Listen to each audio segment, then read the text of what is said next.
I travel a lot for work. During one of these work trips, I met a friend and co-worker at General Mitchell International Airport in Milwaukee, William S. Vic Pettigrew was also on the trip. However, he came into town for a meeting the next day while I was just stuck here. "Hey, Grady, long time no see, buddy," my friend said as we met at baggage claim.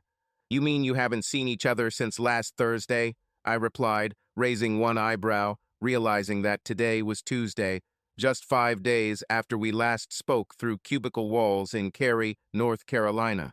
"A whole life for a drinker," Vic answered without batting an eyelid. Vic, one of my best friends and classmates from college, and an old Kappa Alpha brother at NC State, works in the same department as me at Odyssey Corporation, a process engineering consulting firm located in Cary. So we share a workspace with 4 other engineers in the main office and sometimes cross paths when we travel. I'm happily married and have settled down a bit after my wild student days. Vic was not married and did not appear to be in a serious relationship with any of the many beautiful women with whom he was known.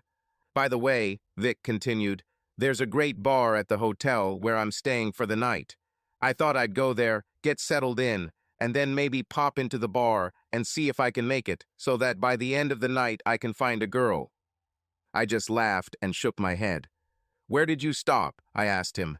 I knew that Vic was probably familiar with the more luxurious places in the Midwest, since that was his territory. My territory is the Northwest, and I only ended up here in Milwaukee because of the vagaries of airline routes from Spokane to the east, or as West Coast locals say, to the east. "Doubletree, my friend," Vic replied. "The best rooms, the best bar, the most beautiful women, basically, the best of everything." I quickly went to the Hilton mobile website on my smartphone to try to book a room at the same hotel where my friend was staying. I was glad that I was able to get a room in the same hotel. Plus, it wouldn't hurt my accumulated Hilton Honors points for staying at this place.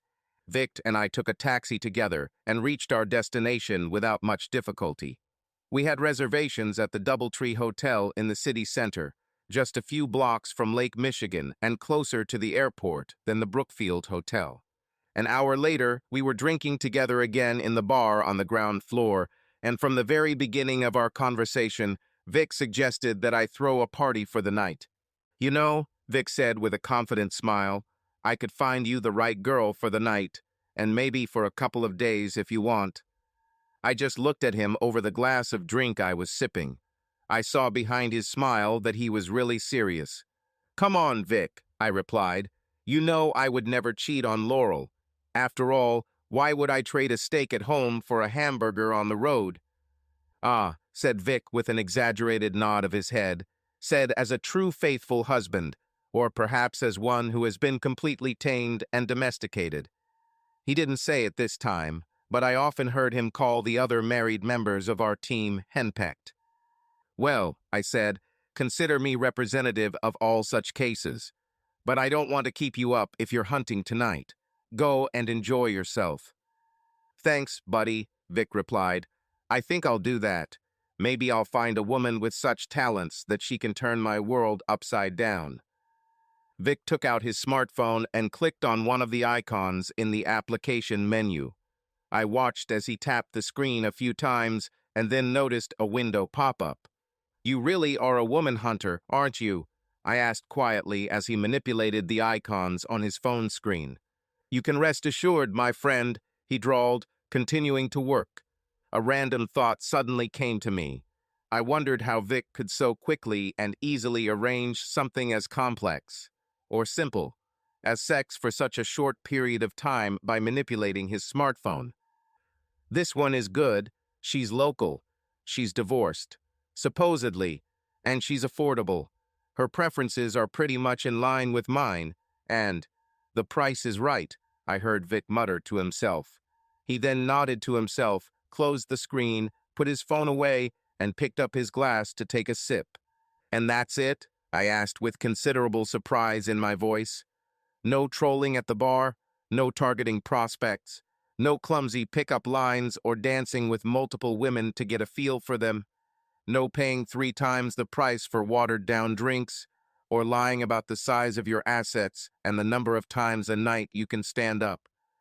By this time, Vic had raised his hand in a stop sign and was quietly laughing at my display of obvious disbelief. "Dude," my friend chided me, "you just have to join the 21st century. There's an app for everything now, even sex." Pausing for a second, Vic continued, "And women can search for and find suitable sex in the same way." Vic then pretended to furrow his brows in false seriousness, but his lips still retained the remnants of a smile. "Are you telling me that your beautiful foxy geek wife still hasn't convinced you that now you can organize almost everything using a computer or smartphone?" I just shrugged and smiled at my old friend. I didn't have time to answer his question, admitting that Laurel had indeed always kept me informed of the latest developments in technology and mobile applications. After all, it was her specialty in the career she was working in. Vic's phone rang, playing the tune of Joe Cocker's "You Can Keep Your Hat On." He turned for a few seconds to talk. After about 20 seconds of low-voiced discussion, Vic turned back to me, ending the phone call. "Looking forward to it, honey. Be careful on the slippery roads along the way. You hear?" "Uh-huh, bye," Vic said, overemphasizing his southern accent more than I thought necessary. He then put the phone in his pocket, finished his drink, and signaled for another one for both of us. "Well, looks like I got it all set," Vic said. "Tell me, Grady, are you sure you don't want me to set something up for you? After all, what else do brothers do if they don't have each other's backs?" Vic sounded like a fraternity brother. I knew, and I truly appreciated his sentiments, but what he said reminded me at that moment of my own brother Mike.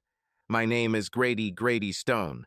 My brother, Mike Stone, is 2 years older than me. We got along pretty well while growing up in Fayetteville, North Carolina. Except for the 2 years we attended 71st High School together, where he didn't want his style to be ruined by the presence of his uncool little brother. Mike played football in high school while I ran cross-country, so we didn't hang out in the same group. This allowed us to get along better than if I had just tried to hang around Mike as his mini-me. Dad, who served in the artillery brigade of the 82nd Airborne Division, died in Iraq in a non-combat accident. Mike was 14 when we received the news of his father's death, and I was 12. This news hit us all hard, most of all for my mother. Mom stayed in Fayetteville after her father died and the mourning period ended, although her extended family was from Silva in western North Carolina. She had a good job at a well-known real estate company and could move up in the company. Mom started dating again when Mike and I were in college. She was and remains a very attractive woman and had no problem attracting men. But she was very picky, and it took some time before she finally started dating a really nice man named Miles Lanier, a financially very wealthy widower. Despite Mike and I's fears that someone might be trying to take our father's place, when Mom finally introduced Miles to us, we all got along well. By then, Mike and I were old enough and mature enough to realize that Mom deserved to find happiness again, so we supported her in that regard. And while neither Mom nor Miles have given any indication over the past few years that they want to formalize their relationship through marriage, their relationship is still going strong. My father left behind enough commercial life insurance and investments, in addition to the Army Group life insurance, to more than pay for Mike and me through college. Mike decided to attend Duke University in Durham. Mike wasn't accepted into college because of his football skills. He played in high school mostly for fun and prestige, rather than with a career in professional sports in mind. Mike was very disciplined academically and specialized in business with a focus on marketing. He successfully graduated from university and got a job in the marketing department of XLT, a growing software company based in Cary, North Carolina. Cary, by the way, is located near Raleigh, in the western part of the capital, in an area of the state that locals and regional residents call the Research Triangle. Mike's employer, XLT, had only been around for about 10 years when he started working there. It was a rising technology firm specializing in mobile applications for small devices such as tablets and smartphones. Even though we attended rival colleges, Mike and I remained close. He teased me that the Wolfpack basketball team would never see sports glory again and bragged about the Duke basketball program and all their national championships under Coach K. I was just kidding him about how the Wolfpack almost always dominated the Dookies, as I called them Blue Devils, on the football field. Yes, I loved my brother Mike very much, and he reciprocates my feelings.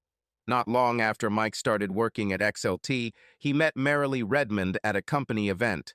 Marilee was the date of one of Mike's colleagues that evening, but at that time they were not in any relationship. Mike asked Marilee out on a date later that week. They fell in love within a few months and got married around the time I was entering my 4th year at NC State, majoring in industrial and systems engineering. I didn't have much contact with Marilee and her family before we got married. But Mike told me that the Marilee family was very influential in industry and politics in Winston-Salem. Despite my youth and inexperience, I understood that differences could arise between a girl raised in the high society of a large city like Winston-Salem and a guy raised as the son of a fallen soldier in Fayetteville. However, despite this, they got along very well, and I could see that Mike was deeply attracted to Marilee. She was a beauty and very easy to talk to. Marilee graduated from Wake Forest University right in her hometown with a degree in business and enterprise management. Although she was not as academically prepared as some others, her unique communication style and open personality easily endeared her to people. Marilee was hired by an insurance company with offices in Raleigh immediately after graduating from Wake Forest. Besides, Marilee was very attractive. Shall I say attractive? It would be better to say stunningly beautiful. Her overly friendly nature could, and often was, misinterpreted as flirting when she didn't really mean it. Mike told me more than once that he had to intervene between Marilee and some guy who misunderstood her mood and tried to hit on her. So her personality made her very approachable to the average woman hunter. And Marilee's beauty ran in the family. That's why I was so easily charmed the first time I saw her sister, Laurel Redmond, during Mike and Marilee's wedding preparations. Although Laurel was not as open about her personality as her sister, she was nonetheless just as attractive as Marilee. My recollection was interrupted by the noise of the Doubletree Hotel bartender slamming a case of bar glasses onto the top surface of the bar. "Trust me, Vic, old friend," I replied. "I really understand that you care about me like a real brother." I took a sip of my drink, smiled at my fraternity brother, and said, "But I've stopped looking for fun like that since I hooked up with and married Laurel." Like I said, it was Mike and Marilee's wedding where I first met Laurel, and I've been hopelessly in love ever since. From the rehearsal, wedding, and reception, I couldn't calm my heart from the moment I first laid eyes on Laurel. Of course, she only knew of me as a member of the wedding party for my brother's participation in what her family called my sister's wedding. I also immediately realized that Laurel and her older sister, who were only a year apart in age, were very close in many other ways. They looked very similar and had the same mannerisms and verbiage in their conversations. There were also differences. As the saying goes, Marilee never met a person she didn't know, while Laurel was more reserved in her interactions with people. The Redmond family was very famous for its close-knit and supportive family members. Many politicians, businessmen, or journalists over the last 4 generations of Winston-Salem's history are said to have learned firsthand the consequences of underestimating the influence and money of the Redmond family. Their family solidarity was legendary. So at first, Laurel wasn't particularly receptive to my obvious infatuation. It was only after I spoke to her several times at the reception that she began to show interest in me. In our conversations, I learned that Laurel's love and devotion for her sister easily matched the relationship I shared with Mike. This was confirmed when we walked down the street after the reception. Laurel, feeling the effects of her drinking, opened up a little to me and told me anecdotes about her relationship with her sister. Although Laurel was somewhat reserved in her interactions with people, she was not completely indifferent to what was happening around her. She realized from the age of 14 that she and Marilee were women whom men found attractive, and therefore understood that they were a magnet for local ladies' men. Laurel also told me that she and her sister were so close that they watched each other, sometimes even lying or covering for each other. So they acted the same way Mike and I did, looking out for each other like brothers. For example, Laurel quietly admitted that she pulled Marilee out of a bachelorette party when the situation became threatening and could lead to a sexual encounter with one of the dancers hired by Marilee's fraternity friends. Luckily, Laurel realized what was going on, and Marilee finally agreed with her sister to get out of there before her future happiness with Mike could be ruined before it even began. It turned out that Laurel also attended NC State, and we were both in our 4th year. Naturally, this added fuel to the fire of high school competition within our connected families, adding to the jokes about Mike's Blue Devils and Laurel's Wolf Pack and mine. Fortunately, interschool sports in North Carolina have always been relatively friendly, not as violent as in the Southeastern Conference further south. As I looked out the window of the Doubletree Bar, I noticed that the snowstorm that had started earlier had stopped.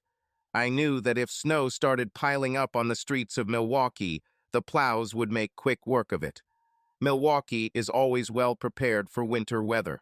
As Vic and I waited for fresh drinks, Vic smiled and responded to my earlier statement. "Well, you may not be in the market, friend, but I'm not ready to settle down yet. And since this status allows me a greater degree of freedom, I choose to use this freedom, so I'm all set for the evening." I remarked, "Yes, and I noticed that it only took you a few minutes to arrange this by simply tapping the phone screen a few times, and then having a 2-minute phone conversation." I admit I was a little curious how he was able to arrange a sex partner for the evening so quickly and easily. He nodded, then lifted his chin, indicating for me to look behind him. When I turned, I saw a couple of women walking through the lobby towards the door leading to the Doubletree Hotel's indoor pool.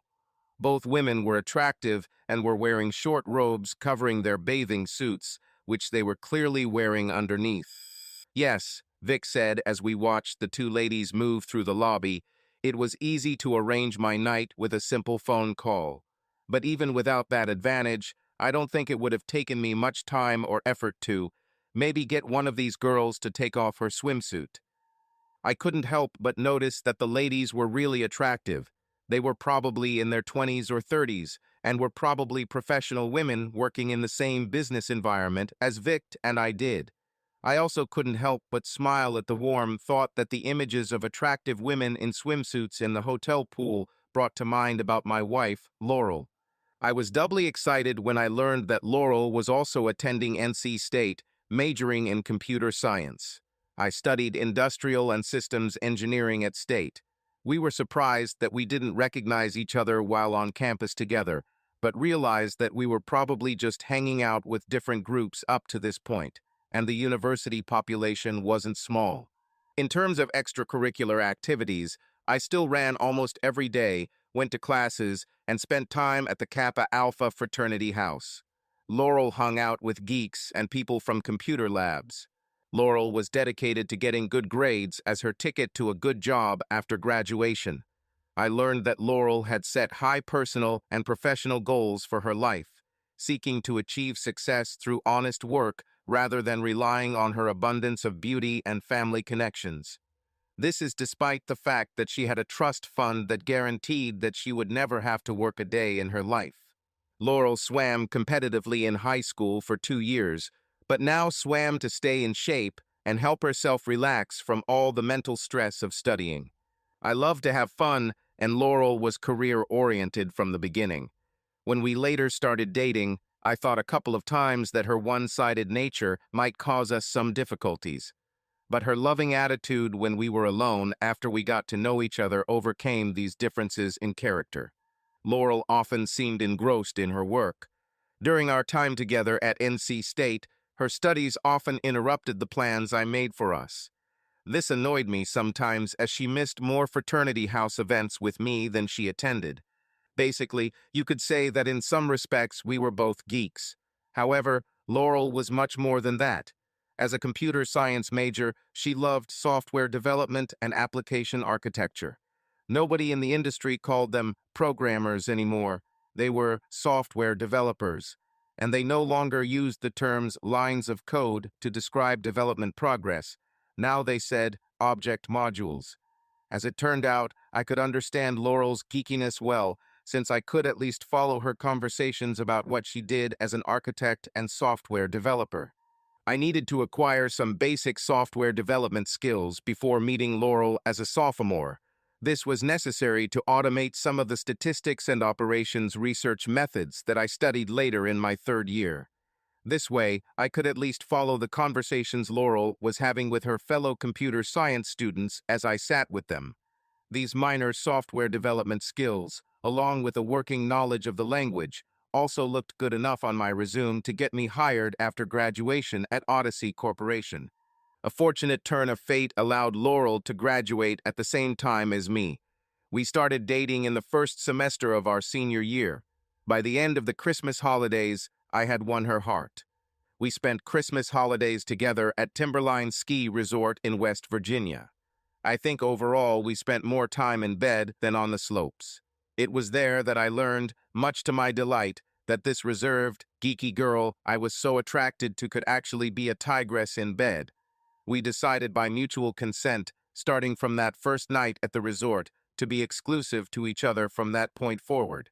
On our second night in Timberline, I began to learn a little more about Laurel's family and her background, and it all started with one strange choice of words on Laurel's part. "Yeah, I almost had an accident," Laurel said as I massaged her gorgeous body after dinner. She was lying on her stomach, completely naked. Her head was turned towards me and supported by a folded towel. She watched me through narrowed, cat-like eyes as I gently rubbed the fragrant oil that she had taken with me on the trip into her body.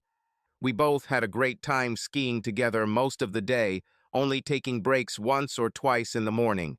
We had lunch at the Timbers Inn and then spent the rest of the day skiing, mostly together, but sometimes separately. We were both experienced enough to handle the moderate trails and the long Salamander Trail. At 2 miles long, Salamander is the longest ski run in the South. Yes, some people even consider West Virginia part of the South. Laurel chose to stay on Salamander in the late afternoon, while I decided to try one of the less scary expert runs. It turned out to be a short track, which was a continuation of the long middle track. Although I survived my attempt to descend the Pearly Glades Trail, falling only once on the icy surface and without sustaining any injuries, Laurel nearly encountered disaster further up the mountain.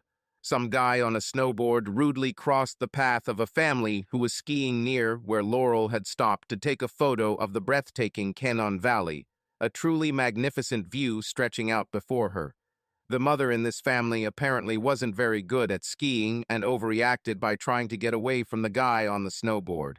She ended up crashing straight into Laurel, who was engrossed in the view and didn't notice the impending impact.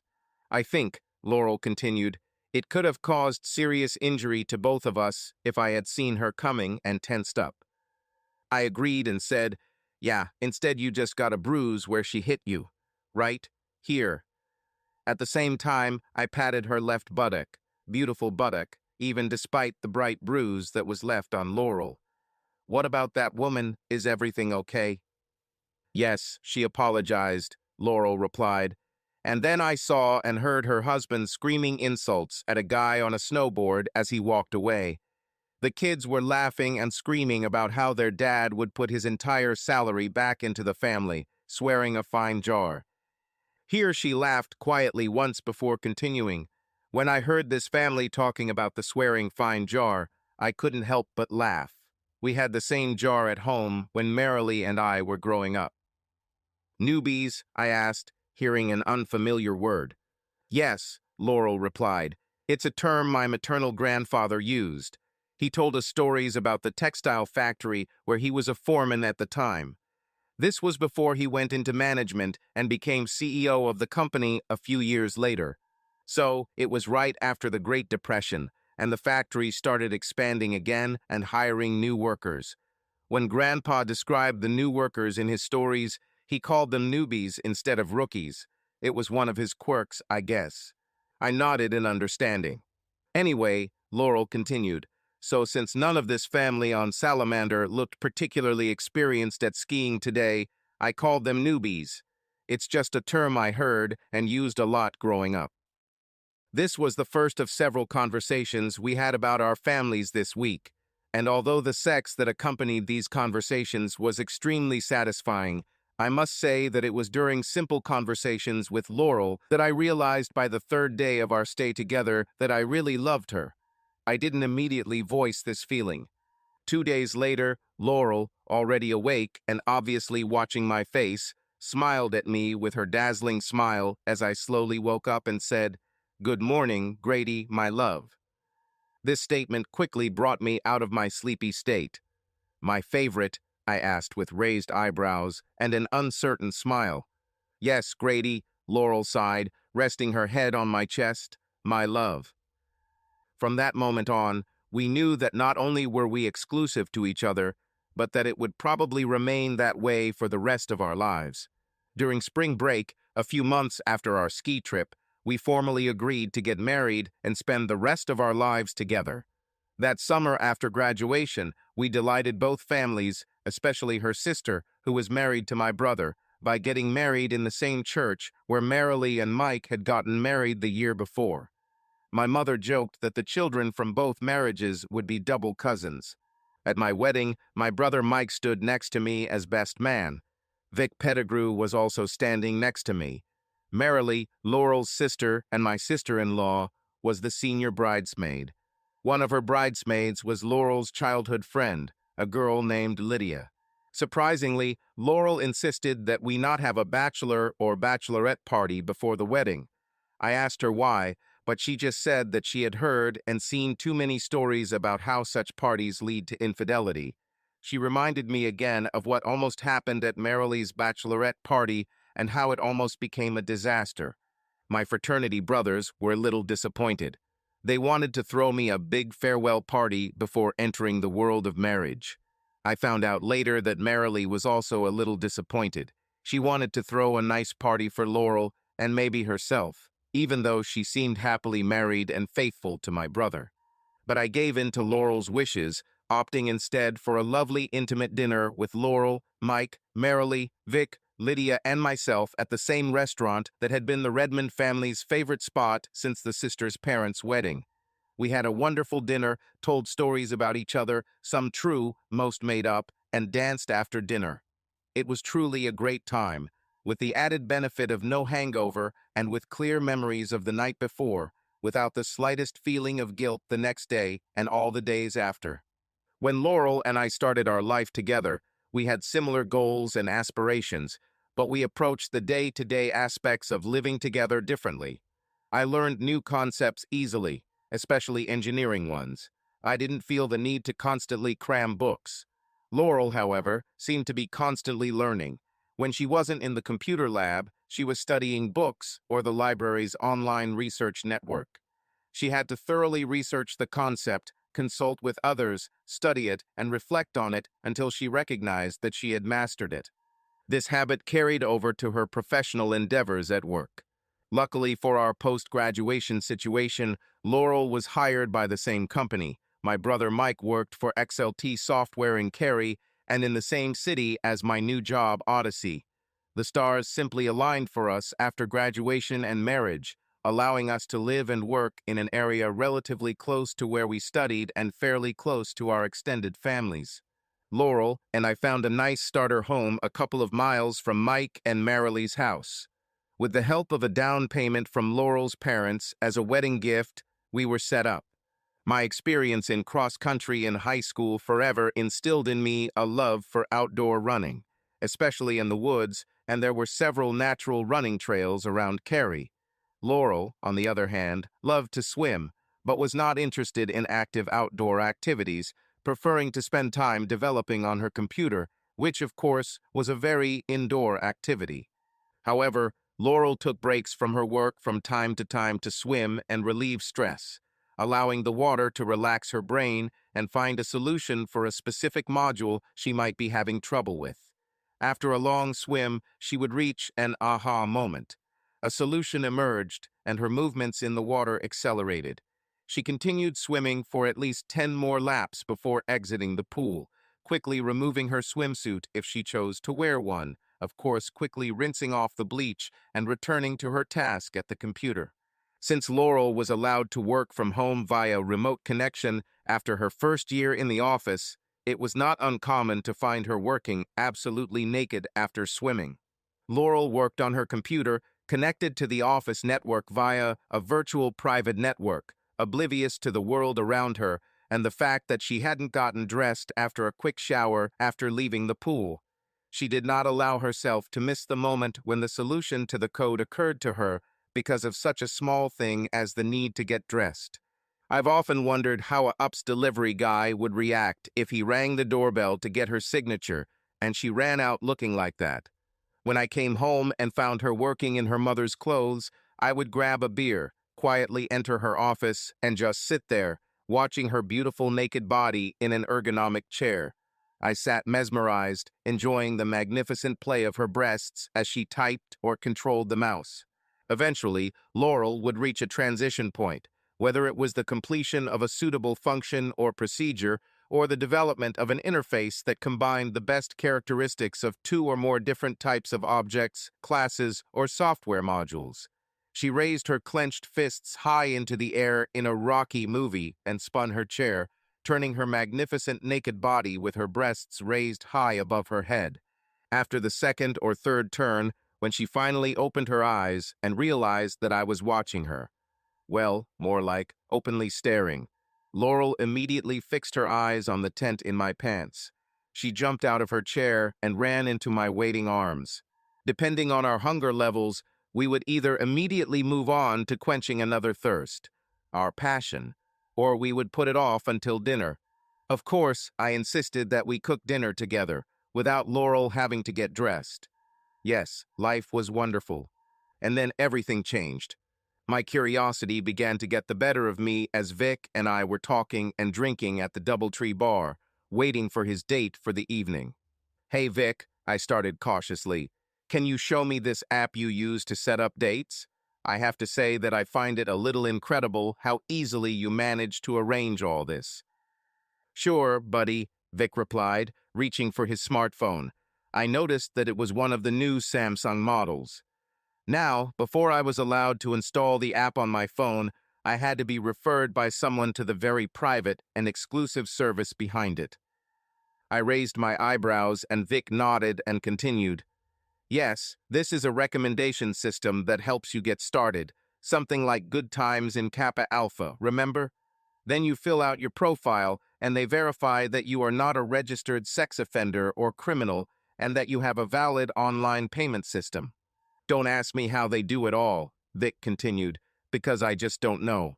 The site then wirelessly downloads the application to your mobile device via cellular connection, whether it's your smartphone or tablet, or even both, usually within a week after completing your profile." "What is the name of this mysterious service?" I asked. "They call it Unter," Vic replied, "kind of like the Uber ride-sharing app." Suddenly, a strange chill ran down my spine as I recognized a familiar metaphor in the words Vic had just spoken. "Unter?" I asked. Yeah, I think the company running this service wanted to take advantage of the similarities with free market service providers and customers like those Uber drivers and users, Vic said. So they used the German term just like Uber. Vic then got a sly look on his face and said, "You know, Grady, if you wanted to, let's say, try this, service, or just satisfy your curiosity about how it works. You know, without, well, you don't have to seek the services of some woman or even expose yourself to some horny lady looking for a man." I hesitated for about 3 seconds before I smiled at him and invited him to continue his explanation. "Fine. You know you have to be careful about all this, though, right?" Vic asked me. "Vic, trust me, I can be careful. Do I need to remind you that I never revealed the identity of the scoundrel who rubbed the trees in front of the Sigma Chi house with toilet paper during our semester?" I asked him. He blushed a little and smiled, remembering and seeing that I could actually keep my mouth shut when necessary. Vic continued to talk about the unique service he was a member of. As his revelations continued, My internal alarms became louder and louder. I started to say something to Vic about my acquaintance with what he was describing, but for some reason I hesitated and decided to let him continue. As he spoke, I couldn't help but remember a conversation I had with Laurel about a year ago. Laurel returned home very excited and told me that she had been selected to work on the development team for the new XLT mobile application platform. This was to be the basis for a new web engine that would combine the best features of software, e-commerce, and social networking. Laurel told me that this new application platform will work well on desktops, laptops, netbooks, or tablets, but it will truly shine when used with a smartphone such as Android or iPhone, and will sync almost instantly between any of these types of computing devices if a person uses them in combination. I was happy for Laurel at the time and congratulated her on being chosen to be part of such a cutting-edge development team. We went to Red Lobster to celebrate. However, after a few weeks, I began to regret choosing Laurel for a team that seemed to be heading towards becoming XLT's flagship product. She spent more and more time in the office, even on weekends. When I started complaining that she was often not at home and with me, she promised that this would soon end, and then we could go on vacation together. When I asked my brother Mike what was up with this project, he simply smiled and reminded me that he was working under a non-disclosure agreement with XLT. He just laughed and told me to ask my wife since he works in marketing and really has no control over the development team and their schedule. When Laurel did tell me something about her project, she talked only about the most basic things, just like in the beginning. However, she said that XLT is not really developing a single application, but a prototype platform, a kind of software power tool for others to use in their business models related to online goods and services in many other applications. The application platform also allowed for the development of applications that offered select individual customers a sort of priority or first choice on certain goods or services provided by the company or other entity using the application. This option also allowed these privileged members to opt out of services. This first choice could be based on the established priority for any particular person or on his or her geographic proximity to the one ordering the service or product. The GPS locator feature was especially useful in this regard. XLT would receive royalties from every business, social group, or government agency that purchased a license to use this application platform tool or application engine for lack of a better term. Of course, this would create a lot of work for the intellectual property lawyers who would handle cases for XLT in claims against those organizations that would try to infringe the copyrights and trademarks of products developed by XLT. XLT called this product and service project Zirka. Zirka in German means about or surroundings. When I asked her about it, Laurel explained that the metaphor supports the basis of the app platform's name in the same vein as the increasingly popular online ride-sharing service called Uber, which has been causing hysterics among commercial taxi companies and independent taxi operators. Apps and services like Uber, or those that will soon be using this new and improved Zirka app platform that my wife helped develop, required the use of several new common technologies. They needed GPS navigation services, of course, smartphones or other mobile devices, and a social network with reliable feedback capabilities. The last point was required to establish trust and accountability between clients and service providers. The application platform also required a robust network to process payments and match customer service pairings by location, type, and acceptable business practices. Registered member profiles would be configured to allow either one-time transactions, recurring transactions, or other customizable forms of scheduled transactions. The benefits of a web service, such as the one offered by the Zirka application platform, were clear. A provider of a service or product could charge lower fees than a provider operating under a traditional business model. Then, there were the added benefits of automatic billing, transaction speed, ease of use, computer-based preference matching and accessibility, and guaranteed privacy. Well, mostly. Once the transaction began, the customer and the service or product provider interacted more closely. and if the transaction involved personal interaction in some way, they could become, if not acquaintances, at least more aware of each other. The coincidence is in the details of what my friend Vic was telling me now about this application for hunting for girls, and what my wife had told me a year ago about the Zerka project was becoming too much of a coincidence. My facial expression and tell me more attitude encouraged him to continue. Well, Vic continued, for Unter subscribers, modern technology allows them to connect with suitable companions based on several parameters. An Unter subscriber is required to have a smartphone or tablet computer with an Apple or Android interface. He or she must have GPS navigation enabled on their phone. Now, I know this is of some concern to those concerned about privacy, as the device's location is somewhat exposed when the GPS service is active. The user must also belong to the Unter online social network. It works almost exactly like circles on Google+. He looked at me to make sure I was absorbing what he was telling me. I nodded for him to continue. The smartphone interface and navigation ability allows you to quickly find matches based on geographic proximity at your scheduled meeting time. The social network allows the creation of a profile with an optional photo and mandatory rating and feedback functionality to establish mutually agreed upon pricing, payment terms, and some degree of trust and accountability between clients and those providing sex services. The rating scheme associated with the accountability function includes a star system that rates an encounter from 1 to 5 stars after the event, Vic said. If you do not rate or provide feedback for an event, you will be blocked from the Unter scheduling system until you meet these requirements. That chill that ran down my spine now intensified. The similarities between the application capabilities that Vic described about the Unter service and the capabilities that my wife Laurel attributed to the Zerka project being developed at XLT last year were striking. But of course, Laurel and her company and their products couldn't be associated with an app that was so risky or borderline legal. I expressed my initial observations to Laurel a year ago about her team's early efforts to develop the XLT Zerka application platform, using my best engineering approach to any problem I encountered. She listened and considered what I said with her keen analytical mind. We even discovered that we saw things very similarly. I think the geeks flock together rule applies to my wife and me, just as much as the birds of a feather rule applies.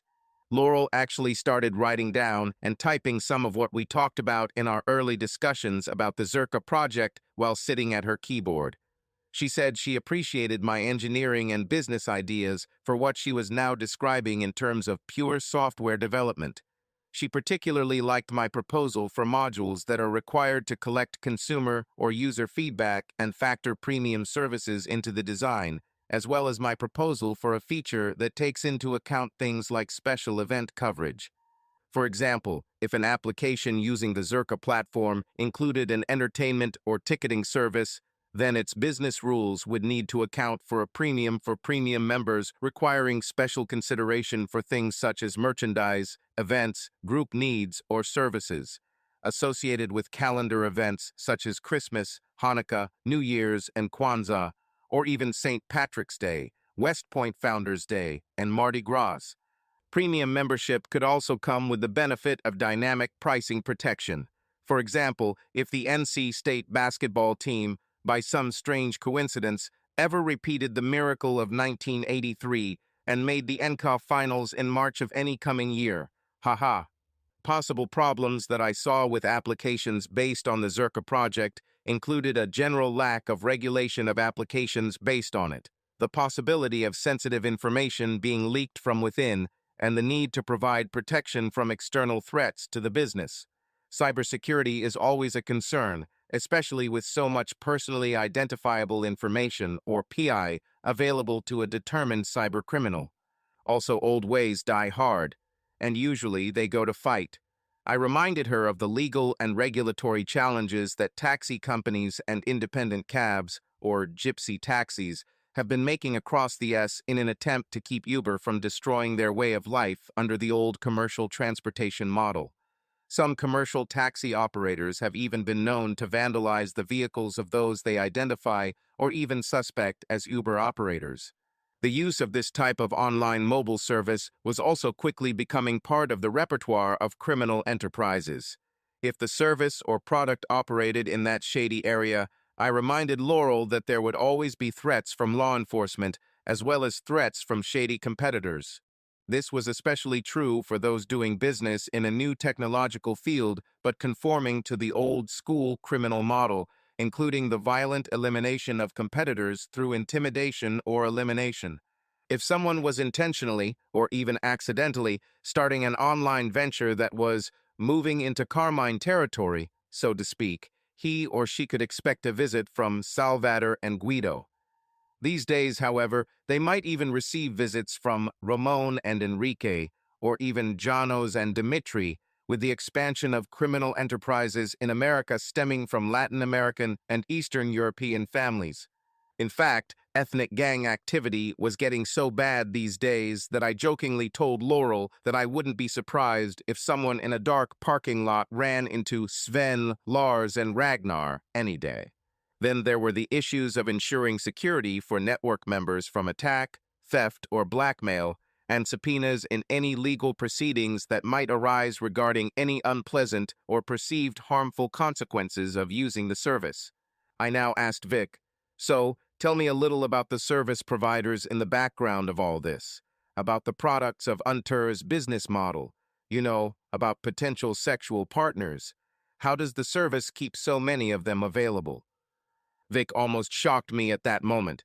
He said, service providers are actually local women and girls across the country who sign up with Unter as providers as well as users. They are either hot young professionals or hourly workers who do it for extra income, or maybe they are students trying to offset the cost of their studies. Then he really hit me. Some of the service providers even fall into the category of bored, hot-headed, or just desperate housewives, looking for a little variety in their lives, along with the income that comes from participating in these, social events. Vic continued by saying, I asked questions on the Unter forum and found out that there are also men offering their services on this network to businesswomen who subscribe to the service. I even checked it using the app's search engine. It allows you to specify various search parameters during the discovery process. So, Vic finally asked, you want me to recommend you so you can get in on the business, or at least see what's the matter? I started thanking him and saying no, thinking that I simply couldn't do what he was suggesting. I was too happily married to cheat while away from home on a business trip, and I didn't want to do anything that would jeopardize my current and future happiness with Laurel. But I was curious. I asked Vic, I hear you talking about how this is supposed to, air quotes, work. How does this all really work in practice? For example, how did you use your phone to get the services of a woman for the night here in Milwaukee when you actually live in North Carolina? Vic smiled and said, the GPS feature on my phone tells the Unter app my location and alerts me to candidates within my current geographic proximity who are actively indicating online that they are available. I can also set the app to search for those who typically live and work in any specific geographic area I plan to be in the future, regardless of whether they are currently online or not. This is what the badge looks like. Vic then showed me the app icon he uses for this unique service. The icon was a square with rounded corners.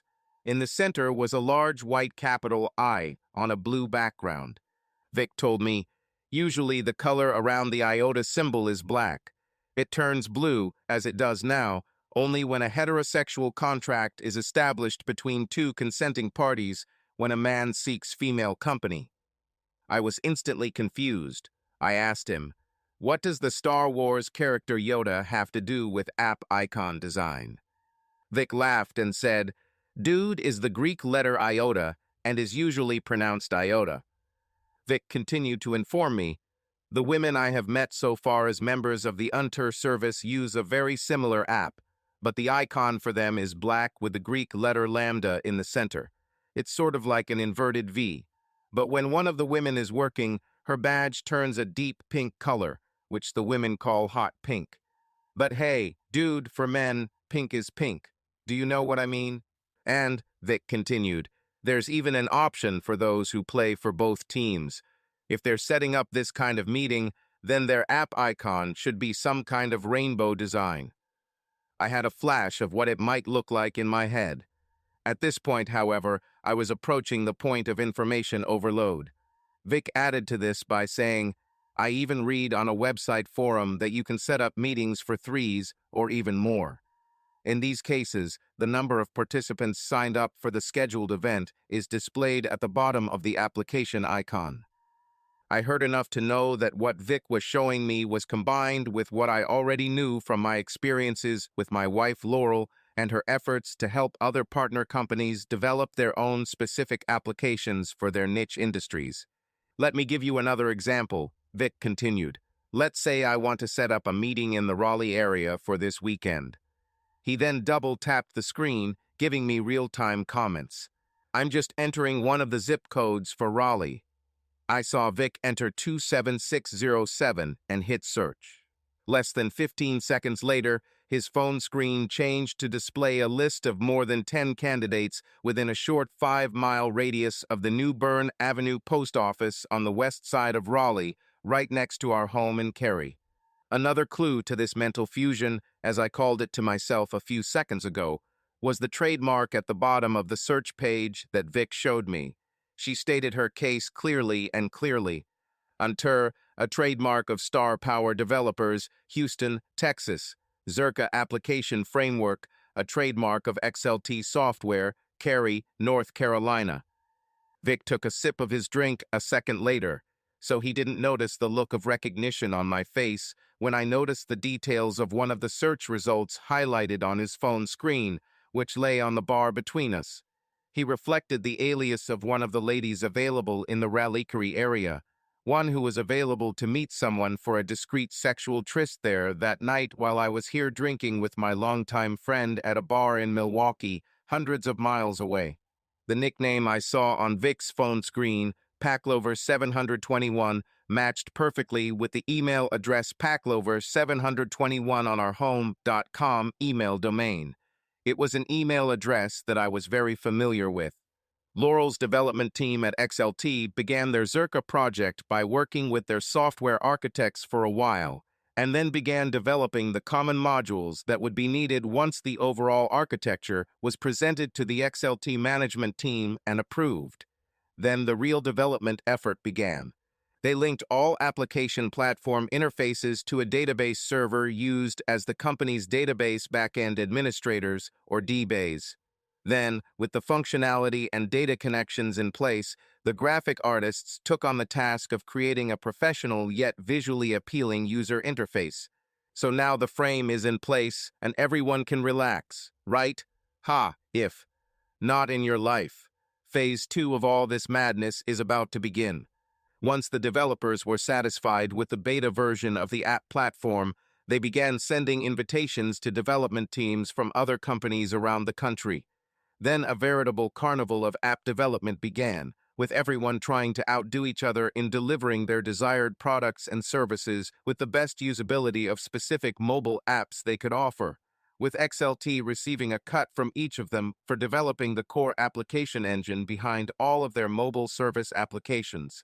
When Laurel began to dive so deeply into this new project, I protested to her that she began to come home later when she was working with the XLT development team in person, and stayed at the console longer when working from home. I specifically complained when I noticed that our sex life was starting to suffer. Laurel seemed to take my complaints to heart for a while. This was during the lull between the release of the Zerka platform and the point at which other companies would become familiar enough with Zerka to start developing their own service applications based on it. This lull lasted only about 2 months. And now partnering software development teams with teams wanting to use Zerka's XLT application platform have begun to seek out and engage XLT, asking for one of the original development team members to help with their new applications and services using it.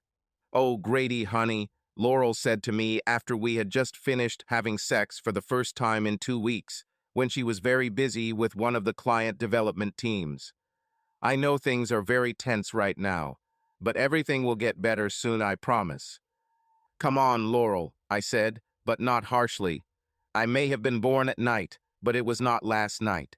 We both know that this new software platform you're developing is a potential goldmine for XLT, and as such, they will make full use of it. And if that means they screwed all of you developers to make as much profit as possible, then so be it. I just know that they are going to build a portfolio to go public within the next year or so. No, I haven't heard anything concrete about XLT's IPO plans.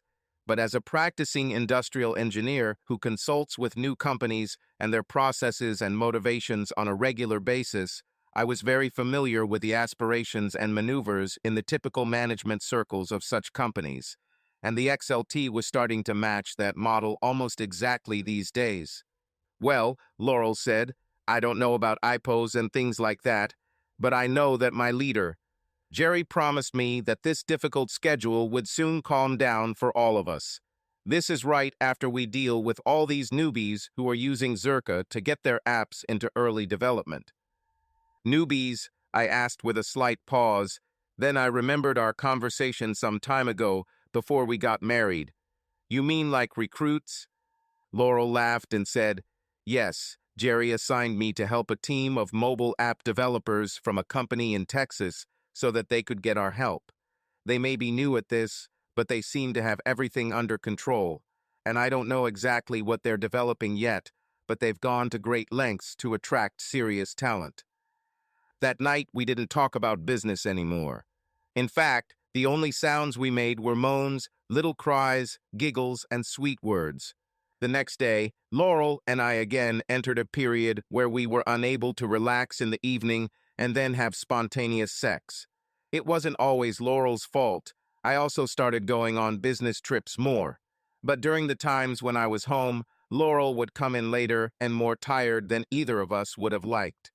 But we just hoped that this period would not last long and that everything would return to normal soon. An anticipated Houston development team has leased office space at Regue's on Center Green Way in Cary. This group, called Star Power Developers, was developing some special, top-secret application for smartphones and tablets and requested development support from XLT, for which they paid upfront. Everyone at XLT who helped them implement the XLT application platform and customize it for the needs of Houston developers was required to maintain confidentiality and signed a special ironclad non-disclosure agreement. Laurel was obviously very excited to work on this new project, and she became even more excited when the project team from Texas actually came to our area and began work.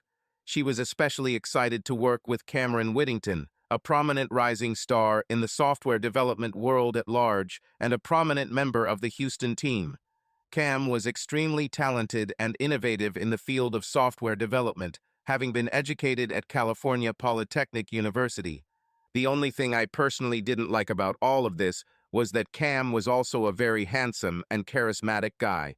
Not only was he single, but he flirted quite a bit with the ladies, even in public areas around the office and at social gatherings with spouses or significant others that XLT hosted for teams visiting using their new Zerka software engine. Cam never seemed to cross the line, but he came damn close. Much to my displeasure, Laurel, quite naturally, had to remain silent about the details of her work in our conversations after she signed a special non-disclosure agreement for the team that arrived.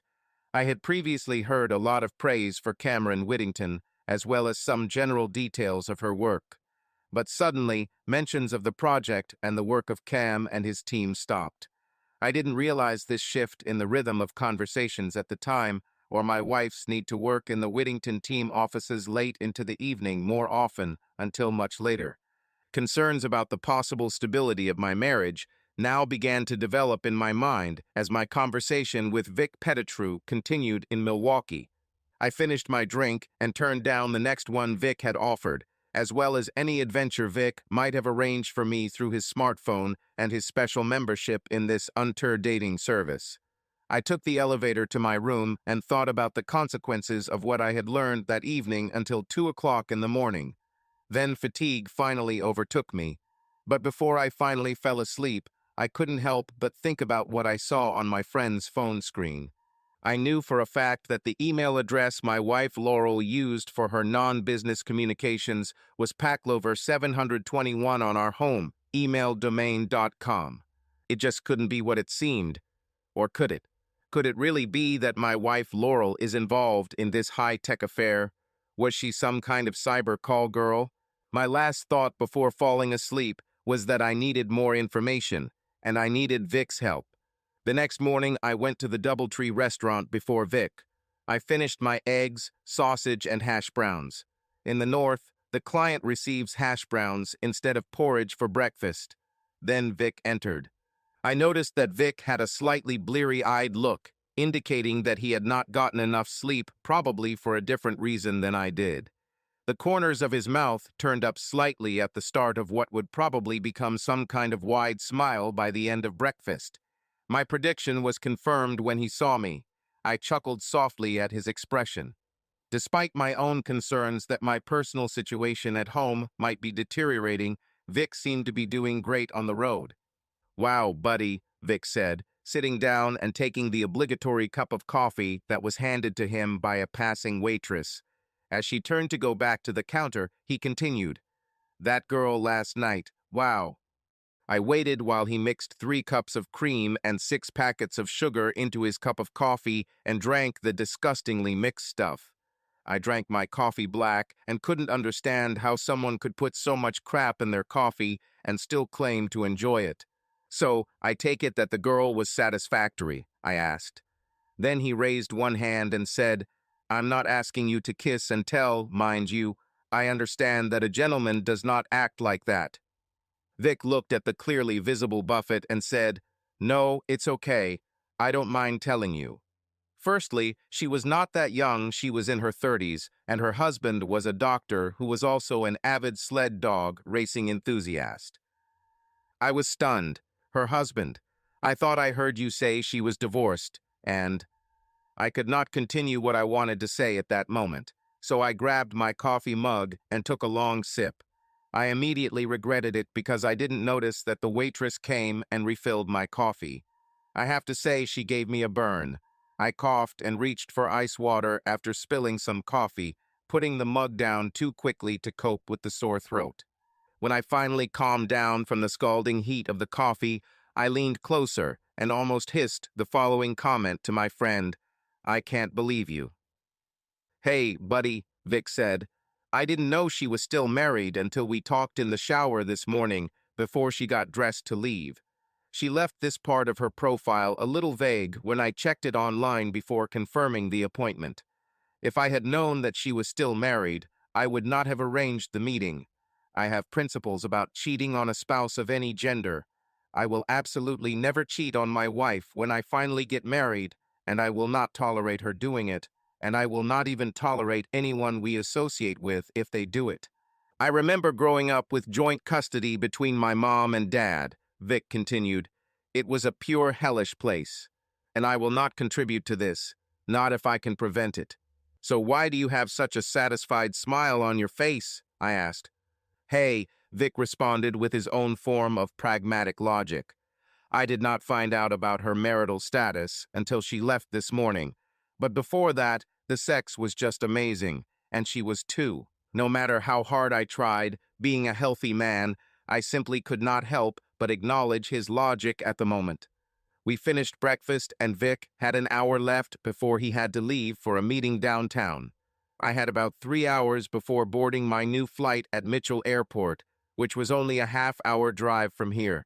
So I asked my friend to help me as I was starting to be bothered by some unexplained things in my own marriage, starting with the surprising similarities between the projects my wife had been working on recently and the app Vic showed me last night, as well as what I saw on his phone. "Vic," I said, "you know that Laurel and I are happily married and that I would never cheat on her, right?" "Yes," Vic replied, "and I'm sure she'll never cheat on you." He must have noticed something in my expression at that moment, because he immediately frowned and said, "Isn't it true?" I took a deep breath and said, "I hope not. I mean, I have no proof that she is cheating, and she gave me no reason to think that she was not happy in her marriage to me." Unusually for Vic, He remained silent as I continued. But there's just something. I stuttered. I can't figure out what it is yet, but something is wrong. Here I took another sip of my coffee. This time it was a little cooler so I could enjoy it without burning my throat. But my feelings of anxiety started right after you showed me that app last night, I said. Vic sat up straight, and his eyebrows rose to his hairline. Before he could answer, I continued. I've decided that I want you to recommend me to this Unter service as a potential member, I told my stunned friend. I need, to check something carefully. Are you going to try to solve your marriage problems by going after girls? Vic said sarcastically. Yeah, that actually makes a lot of sense. No, I replied. I'm not going after girls, just information. I have to admit, I had to put on an Oscar-caliber acting performance Wednesday night when I finally got home from picking up my car from the RDU parking lot. Laurel welcomed me home with a hot kiss, and after I told her I had an early dinner at the Milwaukee airport before landing, she dragged me into the bedroom for a steamy makeout session before we went to bed for the night. I refrained from saying anything about the doubts that had begun to form in my mind over the past day or two. Even though it had been a long day of traveling, followed by intense sex before bed, I still couldn't fall asleep until I looked at the clock on my bedside table for the last time at 2:30. I just got an answer, Vic told me a week later. It was a message that you had been verified and pre-qualified, and that you would be sent an email with an active link to access the Unter website. Once you get there, you can start filling out your profile. Remember, Vic continued, the app won't download to your phone until you create a profile, and they do a more thorough background check on you and record your credit card information. Thank you, Vic, I said to my friend.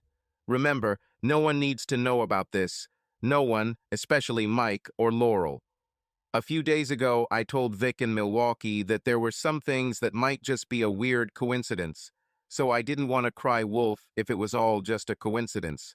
But I just needed to check it out to calm my thoughts. Yes, I understand, Vic replied. I hope this is all just a wild goose chase, my friend.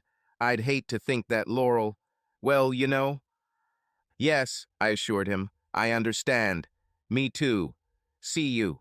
I pressed the end call button on my phone and returned to my desktop computer monitor.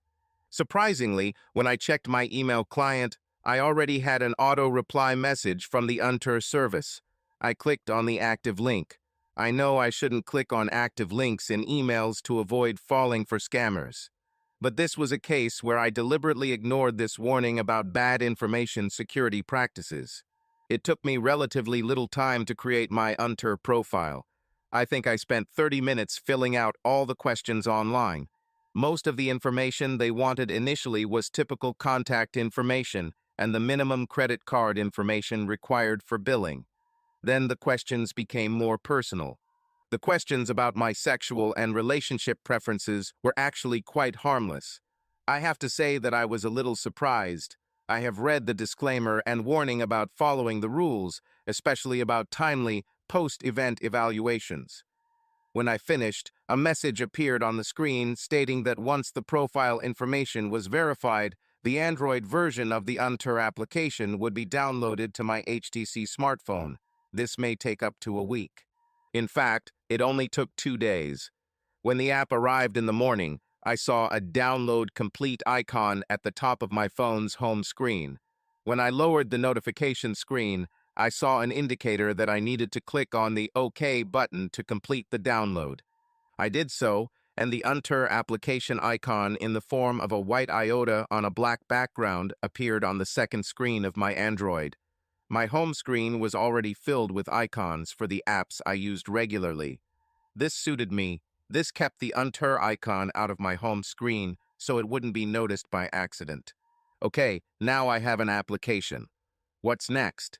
Finally, I had to admit to myself that at this stage, I really had no idea what to do next. Meanwhile, my relationship with Laurel was still progressing quite normally. Even though we were both busier at work than the previous year, we actually spent more time together after I returned from a recent trip to Spokane. I saw no signs of changes in Laurel's work or daily home habits that would indicate a change in her schedule. I did not see any changes in her behavior that could indicate a change in her attitude towards me or her feelings towards me. Oh yeah, and the sex was still mind-blowing. Honey, Laurel said one evening, about a week after my new smartphone app arrived, Mom and Dad want us to come visit this weekend. Do you have any plans that could stop this? Laurel looked at me with that sweet, expectant smile on her face that I had become accustomed to. I adored those 2 or 3 little freckles on either side of her nose that were the only spots of color on her otherwise smooth and gorgeous face. She waved her hand to remove an unruly strand of her shiny brown hair with subtle highlights. No, I don't have any plans for the weekend. I think it will be really nice to see Hawk and Daisy this weekend, I said with a smile. The 2-hour drive to Winston-Salem was uneventful. The weather cooperated, and it looked like it would be a great weekend. Hawk, Laurel's father, gathered all the necessary materials to grill the meat until it was deliciously edible, as he did once a month. Daisy, Laurel's mom, made all the other initial preparations. By midday, it all began in the backyard of the imposing Redmond estate to borrow from an old Batman TV show. In fact, it was a very beautiful house, only a little too big for my tastes, and it must have been difficult to keep it clean without the services of a housekeeper, which I knew Daisy used. I began to notice that something was a little off with Laurel and her interactions with her sister, my brother's wife, Marilee. This also seemed to affect Daisy's overall well-being. My brother, Mike, and I chatted with Hawk Redmond while the old man grilled and we sipped beer. I don't remember what we talked about, but at some point I noticed that Laurel and Marilee were talking, but their conversation seemed far from relaxed. These two sisters have always seemed almost like twins to me since I first met them. Their physical characteristics were almost identical, although Marilee was slightly taller. On this day, they both wore gray women's trousers. They also wore blouses that were similar in cut, if not color, showing their similar taste in casual clothing. I noticed that although they spoke quietly so as not to be heard, their body language screamed anger. Later, while I was urinating in the downstairs bathroom, I heard Laurel and Marilee walk past the closed door, still engaged in an emotionally charged conversation.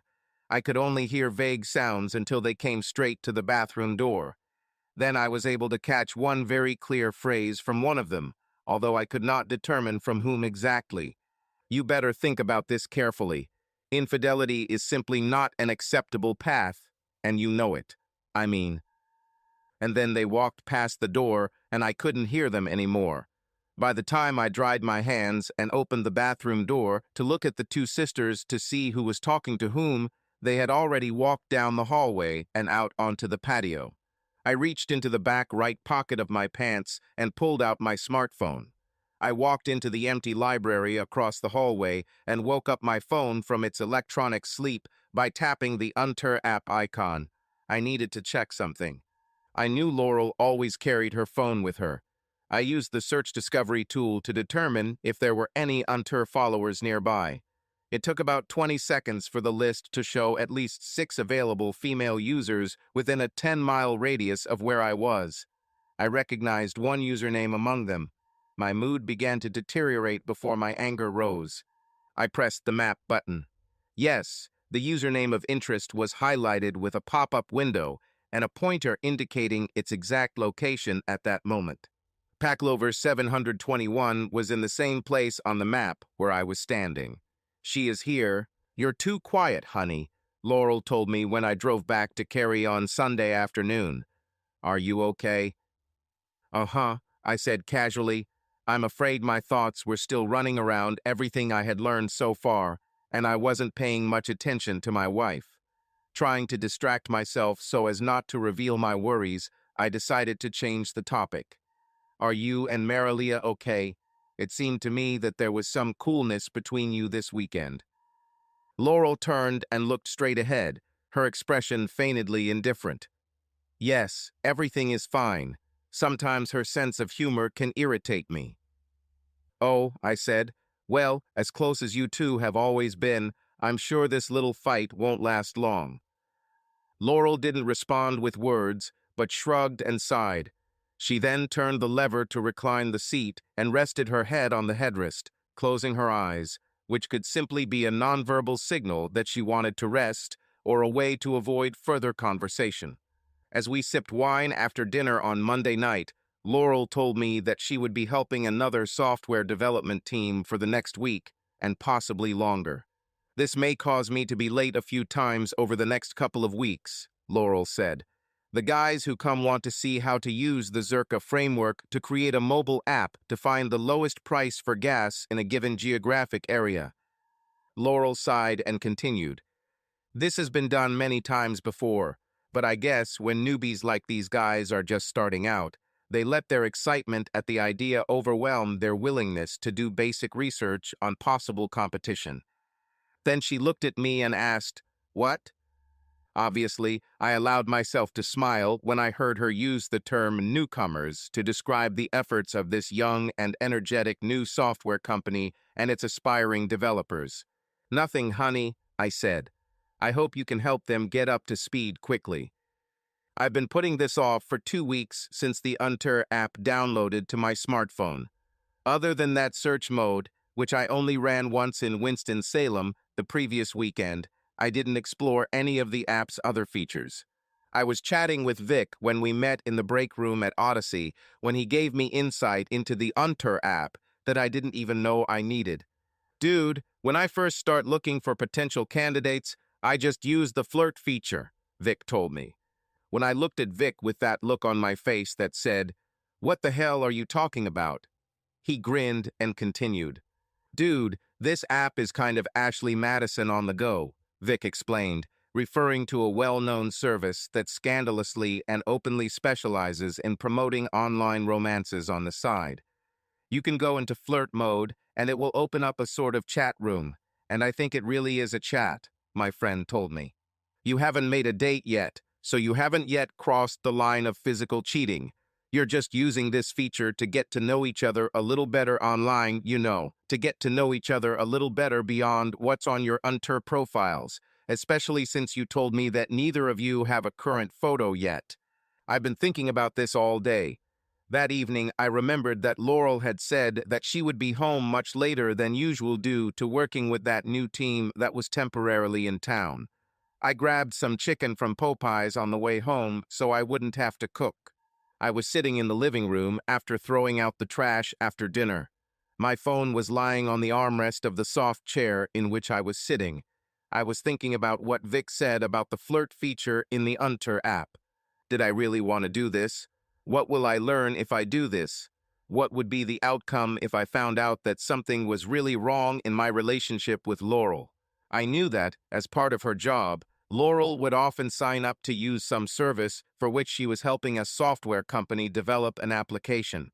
This allowed her to immerse herself in the application's interface and functionality so she could better evaluate how the new company implemented XLT's Zerka framework. She could also offer useful recommendations on functionality and presentation elements that could help young developers improve the application, either before its release or shortly after it. Could it be that Paclover 721 is simply Laurel's involvement in aspects of Unter's development and does not actually indicate her actual participation in online sexual encounters with strangers? Could it be something so harmless? Well, how harmless can you be when it comes to an app like this without losing yourself in the questionable morality behind it? I took my smartphone and touched the Unter app icon to launch the program. I ran the search again, but active female users in the area did not show Paclover 721 as active nearby. On a whim, I pinched the screen using my fingers, swiping my thumb and forefinger across the screen. The map zoomed out to show me over 20 small pink buttons representing female users throughout the region. I did a specific search on Paclover 721, and the map zoomed in on the southern part of Durham, about 15 miles from our home in Cary. I was looking for more information about the exact location of the user Paclover 721, and the app returned the address of that location. A quick check on Google Maps showed me the location of this address. It was the Doubletree Suites, I activated the flirt feature with an invitation to chat with Packlover 721. I created a profile with the help of Vic, which helped me look like someone from afar. I pretended I was from Tulsa, Oklahoma, and chose the nickname Sooner 8 than 888. Vic told me that women like to see 8 in their username. My thoughts about that conversation were interrupted by a response to my invitation from Packlover 721. My heart began to pound in my chest as I took a deep breath and read what was on the screen. Packlover 721, did you knock? I do not have much time. On a date, but he's late. Sooner 8 than 888. I saw your profile. Interested. In the area for a couple of weeks. Packlover 721. Wait a minute. I was looking at the screen, and the cursor in the text box was just blinking as I sat there for what seemed like an hour, but was actually only about a minute and a half. Packlover 721. Your profile is short. Recent membership date. First time. Sooner 8888. Yes, first time on the phone. But no, first time for this. I decided to make her think that I was a player who was only now getting help in my hunting business, thanks to the use of a mobile online network for all this. Packlover 721. Well, welcome to the 21st century and the era of high-tech phone sex. Sooner 8888. That's it. This Unter app is truly amazing. Packlover 721. Wait until you get used to some of its advanced features. You'll really appreciate the elegance of the app once you learn more about its intricacies.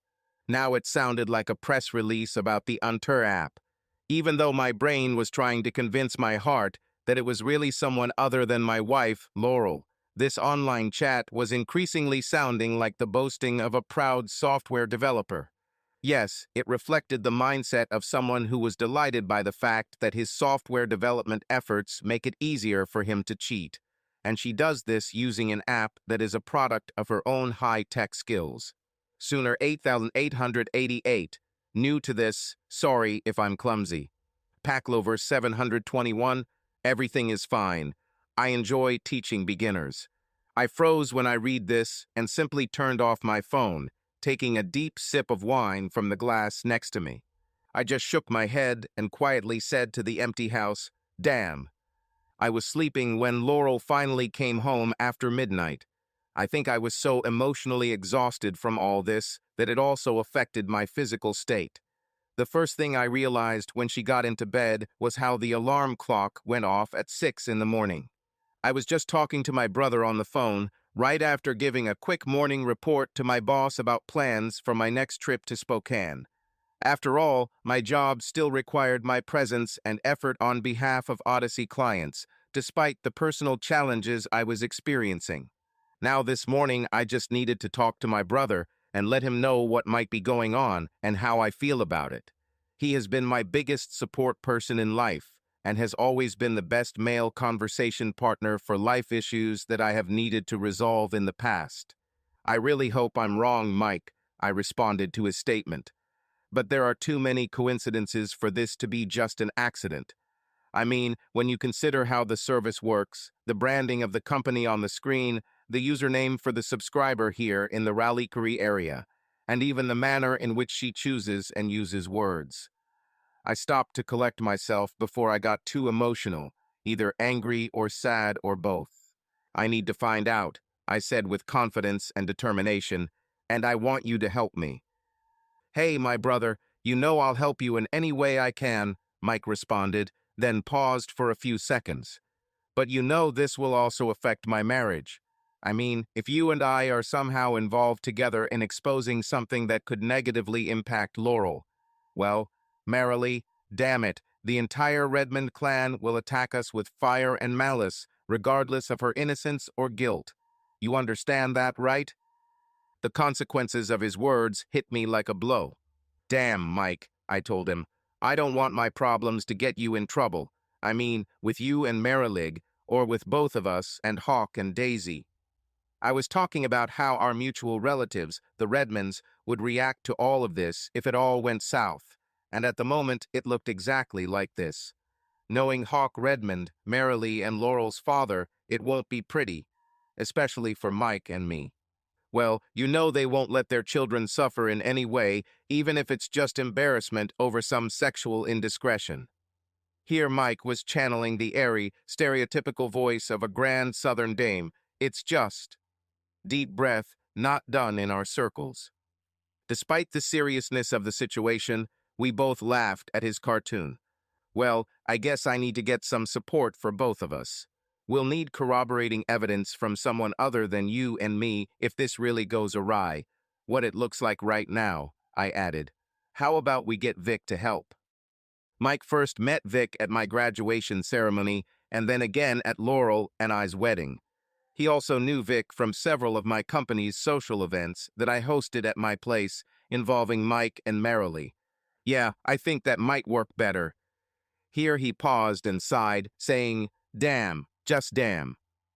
So here we are, 3 weeks later, at the Raleigh Marriott City Center, room 312. Mike and I stood in the main part of the room, just off the short lobby, nervously awaiting the dreaded knock that would mark the beginning of the end of the marriage. Vic Pettigrew, our designated witness and cameraman, seemed more relaxed compared to Mike and me. He held the video camera in his hand, set to standby mode. I'll really be glad when your Odyssey travel days are over, Laurel had told me 2 nights earlier. Mimicking a South Jersey accent similar to Marissa Tomei's as Mona Lisa Vito in My Cousin Vinny, Laurel stomped her foot and said, my body clock, stomp, ticking, stomp, what's that, stomp. I looked at Laurel with very wide eyes after her comment. Do you really want us to start a family? I was somewhat surprised. What about all the exciting things you're up to in your software development business? I thought your job was all the excitement you needed in life right now. I guess I said the wrong thing because Laurel frowned. In fact, the look in her eyes showed that my words had hurt her. Grady, she said quietly, while I really enjoy what I do at XLT, you should have realized by now that work is not my main source of excitement. Now she really looked upset. Don't you feel more excited about our marriage? The question, which came out of nowhere and came amid my suspicions of my wife's possible infidelity, made me hesitate for a moment. I was about to answer, but Laurel had already turned and gone upstairs to bed without a word. Later, when I came to bed, Laurel seemed to be asleep, but I really couldn't be sure. At that moment, I realized that I was going to solve the situation caused by my suspicions once and for all, and soon. Although we weren't having as much fun as usual the next day, Laurel and I were able to talk and exchange love yous before we left her to work and me ostensibly to RDU for a pretend trip to Spokane. The 3 of us waiting in the hotel room repeatedly rehearsed how things would go when she arrived. I had to look her straight in the eye and challenge her presence, trying to do it without making threats. That would have been difficult for me because I just wanted to know why she felt the need to cheat. I mean, it should be more than just beta testing the software until the very end. But Mike and Vic have already assured me that the why of all this will be known if and when the lawyers take up the case. Mike was there for moral support and to serve as a family witness. And Vic, as I said, was supposed to serve as an independent witness and also record everything that happened. We wanted everyone who might be concerned later to understand and see the irrefutable video evidence. Firstly, that the event actually happened, and secondly, that no one was violent towards her after that. This second was especially important because the lawyer I contacted told me that it is common for the wife to allege her husband's abusive or violent nature in such cases, especially when initially confronted with accusations of infidelity. Although we had discussed this several times and were confident that we could handle our roles for the evening, my heart still sank in my throat, and I froze for a moment when there was finally a knock on the door. Mike put his hand on my shoulder and squeezed. I looked at him, and he nodded at me grimly. I reached for the doorknob. Holding back my tears, I took a deep breath, pressed the handle, and quickly opened the door, stepping aside to let her walk inside. And everything went as we expected. Almost. The wife, who had lost her way, saw the door open in front of her and pasted a fake seductive smile on her face, walking into the room with a sexy gait, passing by the man holding the door in the dark lobby. As the door closed behind her and she looked around, seeing three grim but familiar faces in the room, her smile disappeared and was replaced by an expression of pure horror. "Oh," was the only sound she could make for a few seconds, realizing that she was now in a world of trouble. Then she began repeating, quietly at first and then louder as tears welled up in her eyes, "No, no, no, no, no, no, no, no. You fucking cheating bitch," growled at the deceived husband. "Oh man, I'm really sorry, brother," said the sad and disappointed but supportive brother. "Bitch," the friend said to both brothers, who, despite all the emotional turmoil that was happening, still continued to film everything that happened. Mrs. Stone will revert to using her maiden name, Redmond. Since there are no children in this union and no children are expected, child support is not required. Since the wife's income is actually slightly greater than the husband's, and she has significantly more assets under management, and the husband has waived any claim despite this imbalance, alimony or asset reallocation is not required from either party. The judge went on and on, seemingly as we sat there waiting for the final result. With the final blow of the gavel, the judge declared the marriage of Mr. Stone and, now, Miss Redmond dissolved. In the hallway after that, I still had tears in my eyes. I couldn't help myself. After all, divorce is such a heartbreaking event, and not only for the divorcing parties, but also for their families and close friends. Mike and I spoke quietly with Mom, Miles, and Vic, along with our lawyer. I glanced at the Redmond group and saw Hawk and Daisy Redmond holding a court of sorts in the hallway. Even though their daughter was a cheating bitch, they were simply not going to let the story unfold the way it did in the courtroom, in such a tasteless manner. I was sure they would get their PR person involved in all of this very quickly. The two sisters hugged and cried as their parents spoke with the lawyer Hawk had hired for his daughter's case. I tensed up when Laurel finally moved away and began timidly approaching our group. Our quiet conversation stopped when she approached. "Grady," she said plaintively as she approached me, "you know I'm really sorry about all of this." Finally, looking at everyone else next to me, Laurel continued, "And Margaret, this is to my mom.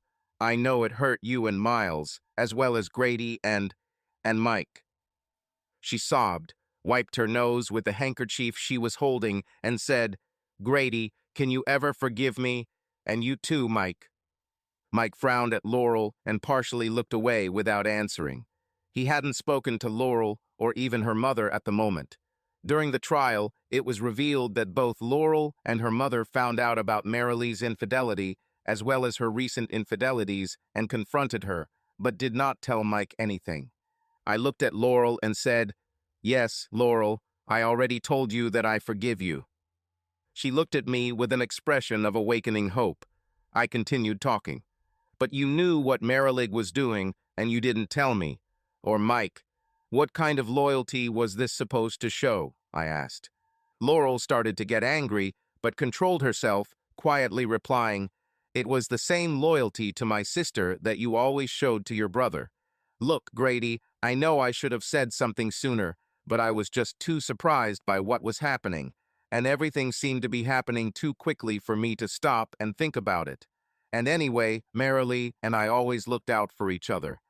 When I showed her the Unter app a couple of months ago, Marilee showed such interest that I thought she was just proud of her sister and what I was doing in the world. So when she asked me to recommend a service to her to get more details to show off her smart sister's work, I'm afraid I believed it, not thinking that she would actually be involved in it before cheating on Mike." She continued, "About a month ago, when the XLT development team conducted an online audit of other companies' applications using our Zerka framework, my boss asked me to review the results. I was pleasantly surprised to see that the framework was very popular. I was proud to be part of a team that was making software development history of sorts while generating decent profits for my company. But when I was checking the logs and looked at the log extract from Star Power's Unter application, and noticed the username Packlover721, I almost fainted. I didn't tell my boss," Laurel continued, and I wasn't going to tell you until my emotions calmed down. So I did what I always do in these situations. I talked to my sister. At this point, Laurel sighed before continuing. Marilee, I think, felt sorry for me and my experiences. I could see that she was very embarrassed, but she finally admitted to me that she was a user named Packlover721. She was trying to use my email name as some kind of camouflage. Not a very good camouflage, if you ask me, I interjected. I mean, she had to know that I would recognize that nickname as being very similar to your email address. What was she thinking? Laurel took a deep breath and said, she thought you weren't the kind of man who would sign up for such web services. She wasn't afraid you'd ever see that username. Well, she was wrong, isn't she? I answered. She was wrong about a lot of things. Everyone was silent for about 30 seconds before Laurel said, I was wrong too. I realized that I shouldn't have hidden it the way I did. I mean, Laurel looked miserable as she continued to get it off her chest. You're my family now, Grady. I married you and promised you my devotion on our wedding day, and I shouldn't have lost sight of that. God, I loved her. But I was still angry and hurt because my brother was absolutely destroyed by Marilee's betrayal, and I was still furious that Laurel hid the truth from me and therefore from Mike. Well, I finally said, turning to my brother, Mike, I love you, brother. Let me know what else I can do to help. Mike simply nodded into space, making it clear that he heard me without turning around. Turning to the right, I said, Mom, Miles, be careful when returning to Fayetteville. It seems there are always roadworks going on between here and there these days. We will, darling. Mom hugged me first, then hugged Mike, who let out a suppressed sob before letting her go and turning away completely to hide her shame at this unmanly display of emotion. Then, when Miles shook my hand, Mom hugged Laurel. She and Laurel both sobbed loudly, which lasted about a couple of minutes before her mom pulled back and looked at her face. Now, you and Grady will be sure to take this counseling seriously so that you both can overcome what your sister caused. After all, I want to count on grandchildren from the two of you in the near future. Yes, we went to counseling together because Laurel had withheld important information about her sister's sexual activities outside of her marriage in the weeks leading up to all of this at the Marriott. Although we had only attended sessions together twice, I had already learned to forgive Laurel as I began to understand that the depth of her relationship with her sister mirrored the one I had always enjoyed with my brother Mike. I also asked her about her long time spent with visiting development teams, particularly with that Texas team and its charismatic leader Cam Whittington. Laurel assured me that the time was truly spent on legitimate work and not on any inappropriate social activities. Regarding possible sexual antics between Cam and Laurel, she assured me that Cam would most likely want to court me rather than her.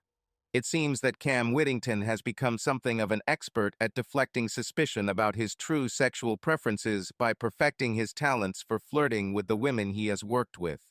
We were booked in for our third session 4 days later, and learned from all this. Remember, Mom continued, it's not just the couple directly involved in infidelity who suffers from these things. It also affects other family members they love and who love them. I will, Margaret, Laurel said, sobbing. Then my wife turned to me and took my hand. Can we go home, honey? My wife asked me softly. I've been so stressed out about all the court cases that I feel the need to swim a few laps to relieve the stress. Now, my normally shy wife wouldn't try to give any hints of sexuality in such a situation. But given all the events of the last few weeks, I was well aware that she and I hadn't made love since the big reveal at the Marriott. I looked at her face and saw, in addition to her expression of regret, what could have been a sparkle in her eyes. As this aspect of her appearance struck me at that moment, my thoughts went back to the last time I returned home and found Laurel working naked at her workstation after swimming. I simply said, let's go home. End.